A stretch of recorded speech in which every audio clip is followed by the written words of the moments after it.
So the beeps you're hearing are real-time signals from the neural link in Gertrude's head. So this neural link connects to neurons that are in her snout. So whenever she snuffles around and touches something with her snout, that sends out neural spikes, which are detected here.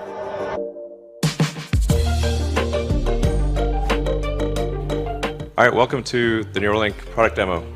I'm really excited to show you what we've got. I think it's going to blow your mind. So I want to emphasize the purpose of Neuralink. Like, what's our goal? Our goal is to solve important spine and brain problems with a seamlessly implanted device. So you want to have a device that you can basically put in your head and feel and look totally normal, but it solves some important problem in your brain or spine. So going into the Neuralink architecture, what we've done over the past year is dramatically simplify the device. So we about a year ago, we had a device which had multiple parts, including a piece that had to sort of sit behind your ear, and it was complex, and you wouldn't still look totally normal. You'd have a thing behind your ear.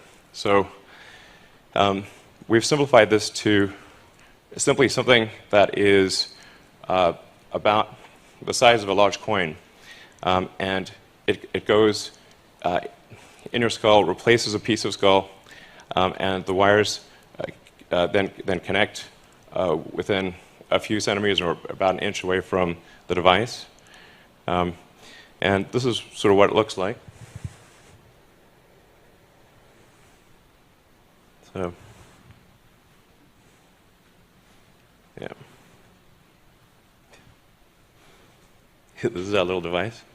That thing at the bottom is just to hold the threads in place because they're just like little fine wires. I mean, frankly, to sort of simplify this, what we're, I mean, it's more complicated than this, but it's, in a lot of ways, it's kind of like a Fitbit in your skull with tiny wires.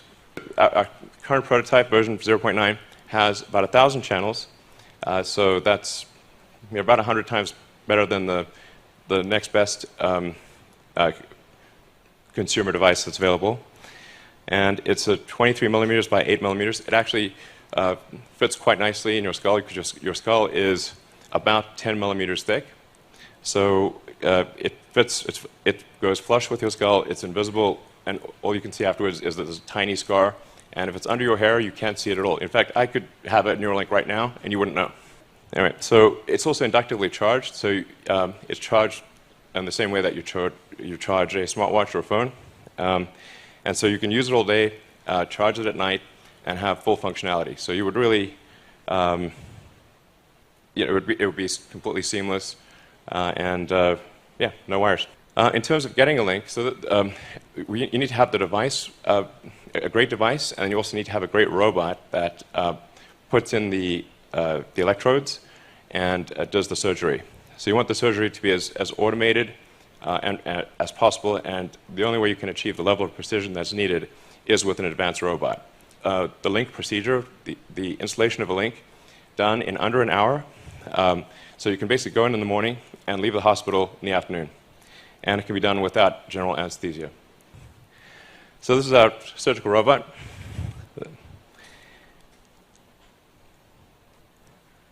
And we actually ultimately want this robot to do essentially the entire surgery. So in everything from incision, removing the skull, inserting the electrodes, placing the device, and then closing things up and having you ready to leave. So we want to have a fully automated system.